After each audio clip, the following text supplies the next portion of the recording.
এই মুহূর্তে ডিএ নিয়ে সবচেয়ে গুরুত্বপূর্ণ আপডেট। ডিএর বেতনের দাবিতে অনড় সরকারি কর্মীরা।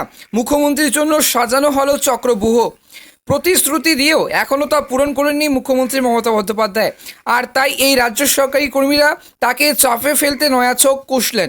বিধানসভা অধিবেশন চালু হতেই তীব্র কিন্তু আন্দোলন শুরু করবেন এই সমস্ত রাজ্য সরকারি কর্মচারীরা। রাজ্যের পশ্চিমবঙ্গের সমস্ত রাজ্য সরকারি কর্মচারীরা বেতন দিয়ে বাড়ানোর পাশাপাশি পেনশন নিয়েও কিন্তু সেই বড় দাবি আছে তাদের সমস্ত সরকারি কর্মচারীদের।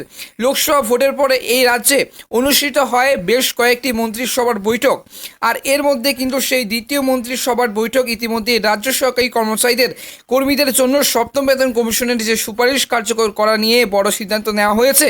সর্বসম্মতি সেই ক্রমে মুখ্যমন্ত্রীকে এই নিয়ে কিন্তু পদক্ষেপ সেই করার সক্ষমতা এবং সমস্ত ক্ষমতা প্রদান করেছে মন্ত্রিসভার সদস্যরা।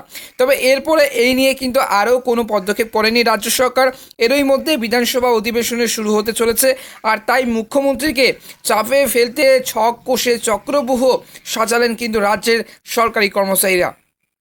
এর আগেও কিন্তু শাসক দল ইঙ্গিত দিয়েছিল যে রাজ্য সরকারি কর্মচারীদের জন্য বহুল প্রতীক্ষিত সেই সপ্তম বেতন কমিশন সুপারিশ বাস্তবায়ন করতে প্রস্তুত রাজ্যের সরকার।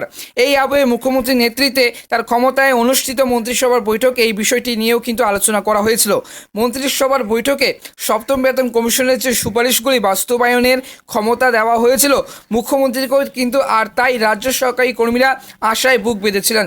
তবে এখনও কিন্তু পর্যন্ত কাজ কিছুই হয়নি, এবং কাজের কাজ কিছুই হয়নি এখনও পর্যন্ত। বিচারপতি এবং সেই কিন্তু সুপ্রিম কোর্টে বিচারপতি রেখেছেন এবং বিচারাধীনভাবে সেই মামলাটি। এবং সপ্তম বেতন কমিশন নিয়ে যে রাজ্য সরকারের যে কোনো ঘোষণা না আসায় এই যে এবার তীব্রতার মাধ্যমে সেই আন্দোলনের পথে হেঁটেছেন সরকারি কর্মচারীরা।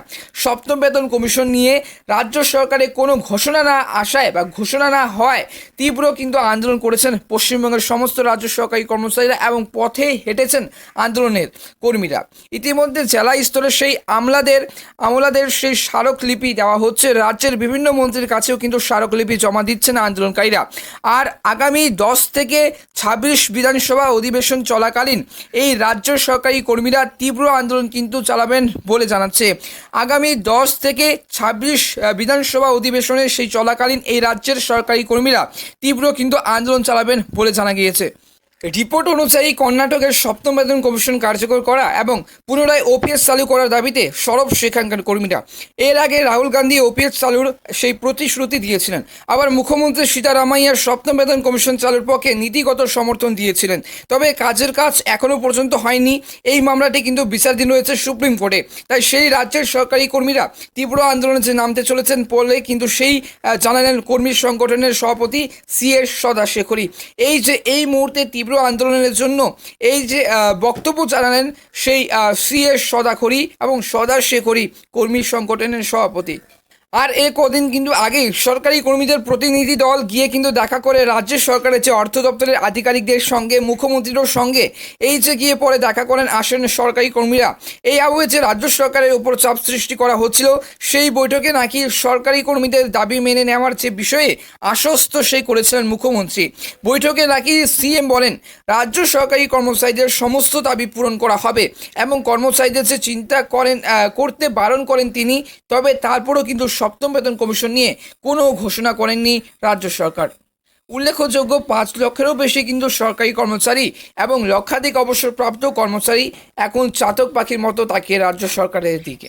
উল্লেখযোগ্য রাজ্যের এই যে সপ্তম বেতন কমিশন রিপোর্ট যে 16 মার্চ জমা পড়েছিল রাজ্যের অর্থমন্ত্রী এবং তথা মুখ্যমন্ত্রী সিদ্ধারামাইয়ার কাছে, সেখানে কিন্তু সরকারি কর্মচারীদের মূল বেতন সেই 27.5% বাড়ানো কিন্তু সুপারিশ হয়েছিল, দাবি করা হয়েছিল। এবং সেখানে দাবি করা হয়েছিল যে সরকারি কর্মচারীদের মূল বেতন 27.5% কিন্তু বাড়ানোর কাছে এই যে বাড়ানোর সুপারিশ করা হয়েছিল। এই আবহে মুখ্যমন্ত্রী আশ্বাস দিয়েছিলেন রিপোর্ট খতিয়ে দেখে উপযুক্ত সিদ্ধান্ত নেবে রাজ্য সরকার। বর্তমানে সেই রাজ্য সরকারি কর্মচারীরা কিন্তু ষষ্ঠ বেতন কমিশনের যে অনুযায়ী মাইনে পেয়ে থাকেন।